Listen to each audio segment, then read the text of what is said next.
Hey everyone, and welcome back to the English Leap podcast, your favorite English podcast for learning English through slow, real-life conversations that help you speak naturally and think clearly.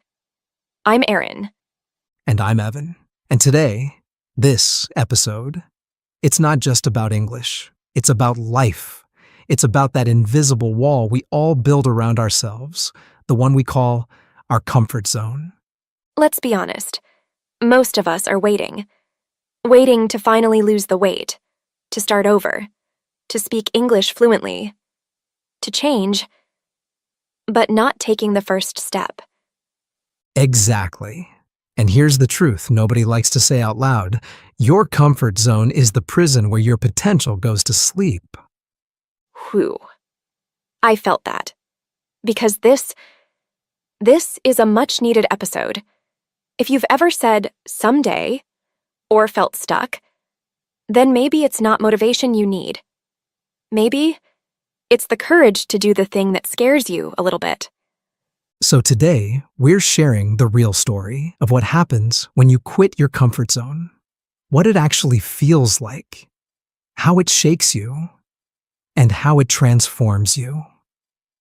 And, of course, we'll be speaking in slow, clear English, perfect for listening, shadowing, and building fluency with real emotion, not textbook drills.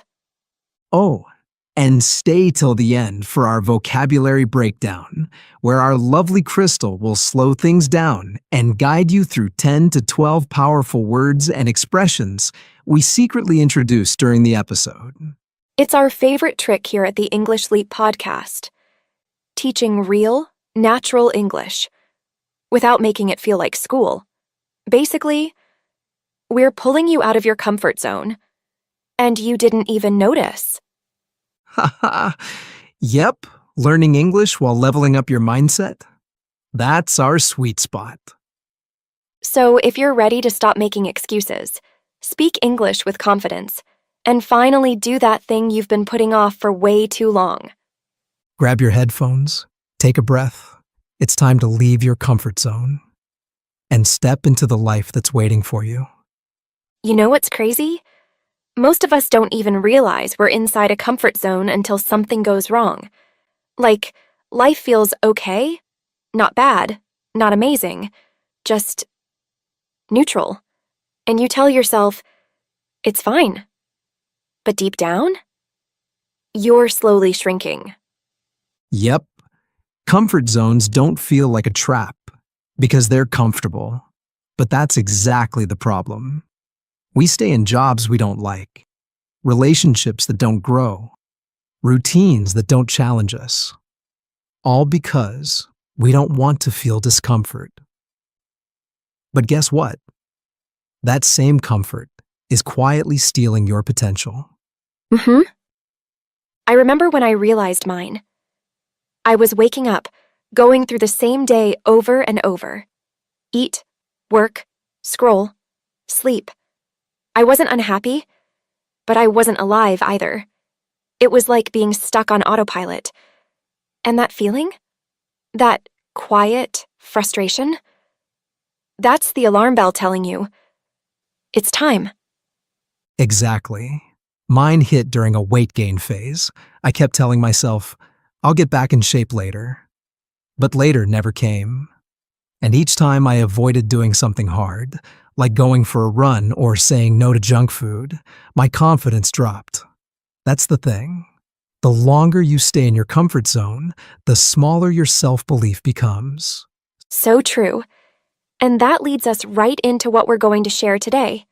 A mindset, a strategy, a real plan to escape that slow trap and build something strong.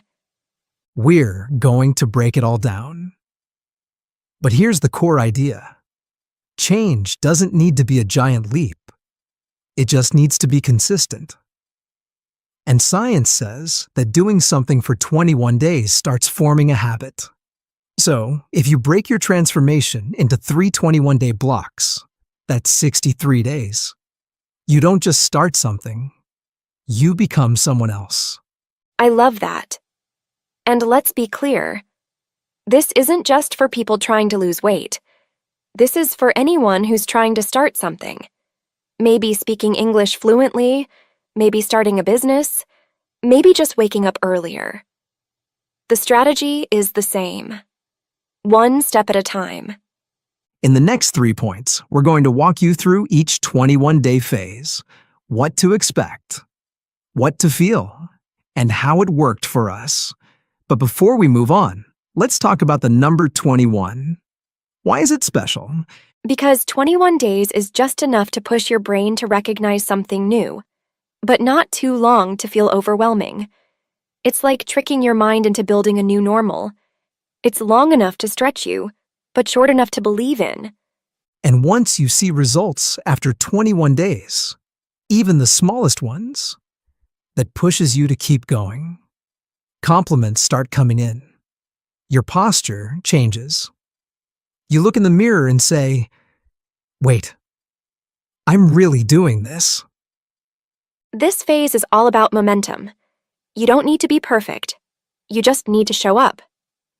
For me, when I started my English Fluency Challenge, I told myself, just speak for 5 minutes a day. That's it. No pressure.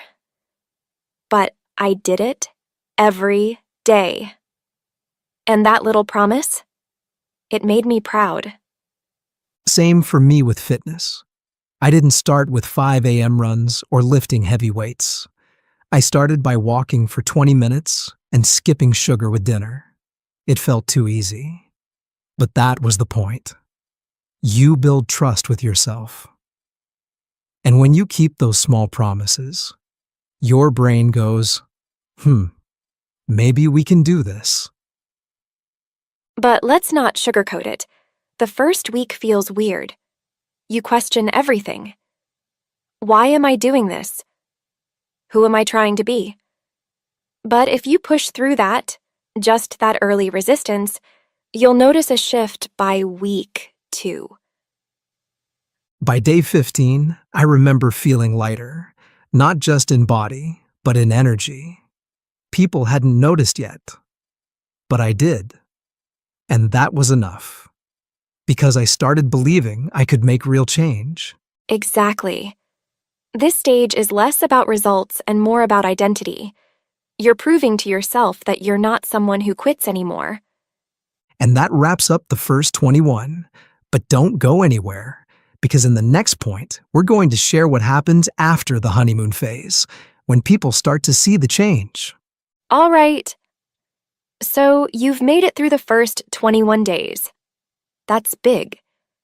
But now comes the interesting part. Days 22 to 42. This is where people around you start to notice the difference. Oh yeah, I still remember, somewhere around week 4, one of my coworkers said, "Hey, you're looking more energetic these days. Doing something new?" And I just smiled, because inside, I was on fire. Not because I looked better, but because someone saw a change I was feeling. Yes. And for me, it was when my speaking confidence in English started showing. I wasn't translating in my head anymore. I was just speaking.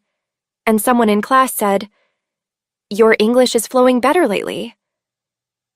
That moment? It was everything. It wasn't a compliment. It was proof that this was working. That's the power of the second 21 days. You're not just trying anymore. You're becoming. Your routines feel less forced. People validate the change. And your mind? It begins to crave that momentum. But, and this is important, this is also when the temptation to slow down kicks in. You feel good, so your brain says, maybe we can relax now. But that's the trap. This isn't the finish line. It's the foundation. Exactly. If you push through this phase, you're not chasing change anymore. You're living it. And that brings us to the final stage, the transformation that sticks. This is when something powerful happens. Your new habits don't feel like habits anymore. They feel like you.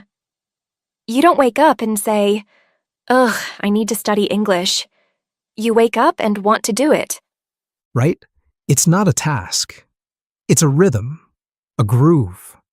Your environment starts working with you. People talk to you differently. You walk differently. You even think differently. Because you've proven something to yourself. And your brain responds. There's a beautiful line I read once. First, it's hard. Then it's routine. Then it's part of who you are. That's exactly what the final 21 days feel like.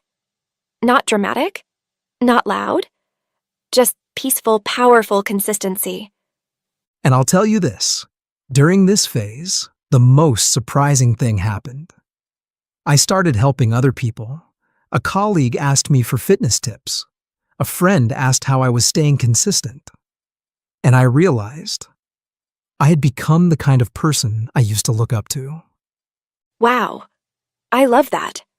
Because that's the real transformation.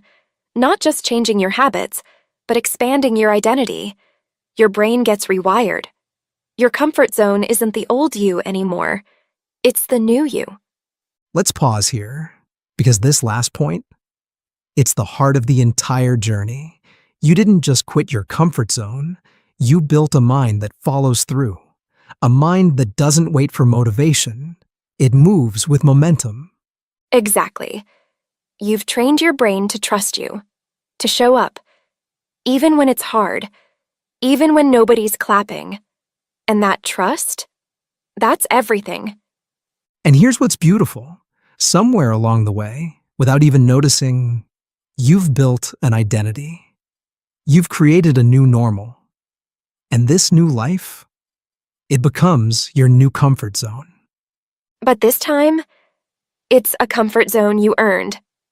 Yes, it's no longer a place of hiding. It's a place of strength. A zone you stepped into, not one you stayed stuck in. And that's the real win. You're no longer stuck in someday. You're living in right now. Even when the spark fades, the strength stays. So whether you're on day 1, day 44, or just trying to believe in yourself again, Remember, you've already done harder things than this. and the life that's waiting for you, It's not far. It's just one step beyond your comfort zone. And now that we've stepped all the way out of our comfort zones, it's time to slow things down and let the words sink in. here's Crystal with your vocabulary breakdown from today's episode. Trust me, this is the part where real learning locks in. Take it away, Crystal. Thanks, Aaron. Thanks, Evan. And hello again, my lovely friends. You made it to the end of a powerful episode. And now let's slow down and gently look at some of the important words that appeared during the conversation. These are not just vocabulary words, they are ideas, emotions, reflections of real life. We'll go one by one, slowly, clearly, with calm. Let's begin. Comfort. Comfort is the feeling of peace, safety, and ease. It's when everything feels soft and familiar. Example. After a long day at work, he changed into his pajamas and felt instant comfort. Let's say it together. Comfort. Comfort is beautiful, but staying there too long can stop you from growing. Now let's move on to a word that describes what happens when you finally see something clearly. Realize. To realize means to suddenly understand something, to have a moment of truth. Example. She realized she had been comparing herself to others too much. Say it gently with me. Realize. Sometimes realizing something small can lead to big changes. Let's take another step into the calm middle space of things. Neutral. Neutral means not taking a side. not strong or weak, not yes or no, just balanced. Example, he stayed neutral during the family argument to avoid conflict. Whisper it softly. Neutral. Sometimes staying neutral gives you space to think clearly. Now here's a word that speaks to your power, even if you haven't used it yet. Potential. Potential means what you can become, your hidden strength or talent. Example, the teacher saw potential in the quiet boy who loved to draw. Let's say it together. Potential. You don't have to show it today, just know it's there. Let's go deeper into what happens when your potential turns into change. Transformation. Transformation is a deep, powerful change, a new version of you. Example, after spending a year abroad, she went through a real transformation. Say it slowly. Transformation. Change isn't instant, but it's always possible. Now, let's talk about how you plan for that transformation. Strategy. A strategy is a smart plan, a way to reach a goal. Example, he made a study strategy to prepare for his exams without stress. Repeat after me.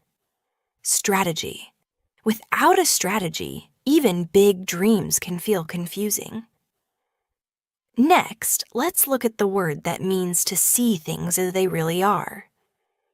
Recognize. To recognize means to notice and understand, to know something again. Example, she didn't recognize her old self in that photo. She had changed so much. Say it softly. Recognize. Recognizing who you are is the first step to who you can be. Now, a word that many of us feel when life feels like too much. Overwhelm. To overwhelm means to feel like there's too much to handle in your mind, body, or heart. Example, he felt overwhelmed by the number of messages and deadlines at work. Let's breathe through this one.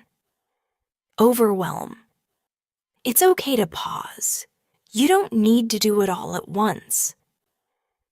Let's soften the mood now with a word that lifts your spirit. Compliment. A compliment is a kind, positive thing someone says about you. Example, her classmate gave her a compliment on her new glasses.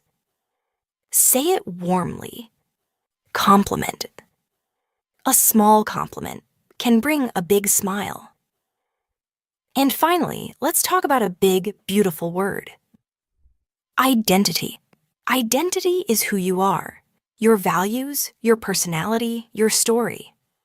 Example, moving to a new country helped him shape his own identity. Let's say it slowly. Identity. And remember, you're allowed to grow. You're allowed to change. These aren't just English words. They are words for your journey, your growth, your becoming. Repeat them. Feel them. Let them stay with you. Until next time.